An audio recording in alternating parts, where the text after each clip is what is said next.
Sunod tuig na gitarget nga makabalhin sa ilang bag-ong pasilidad ang female dormitory sa Mandawi City Jail. May dugang panggitrabaho karon sa ilang building una pa makabalhin. Ang detalye ni Nico Sereno. Likod lang sa Mandawi City Jail male dormitory sa Dungguan, Barangay Basak, nahimutang sab ang bag-ong female dormitory. Apan sukwahi sa male dorm nga hingpit na nga nakabalhin sa bag-ong pasilidad, ang bag-ong female dorm wa pa magamit kay may dugang panggitrabaho ni ini. Kinyang itsura dihang nakabisita ang GMA Regional TV pipila ka semana ang milabay.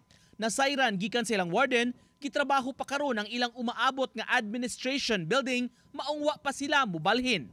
Ang concern lang po doon why nagpa-separate ng admin building is para po ma-utilize po ng buo yung dormitory para sa PDL. Kasi if ever lilipat po kami na wala pang admin, so magagamit po namin ng ibang selda. Nagpatabang sab sa City Hall ang BJMP para sa embankment sa lugar. Ubahak ko itong ilaw mayor, no? Ako itong sa kanal? Nung wala pang embankment, mataas po talaga yung tubig. So, pagka high tide, tumataas po yung tubig doon, lalo na po pag nasabayan pa ng ulan. Kaya hindi din po kami makalipad since for the, yun nga po, safety and security reasons. Kasamtangang nag-okupar sa old facility sa may barangay Look ang female dormitory. Sa pagkakaroon, doon na sila'y 105 ka mga persons deprived of liberty.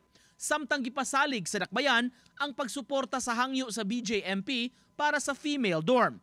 Mato ni Mayor Bersede, hayan sunod tuig makabalhin na sila sa ilang bag-ong pasilidad.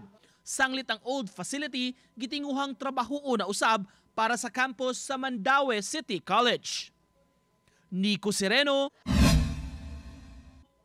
Balitang Bisdak.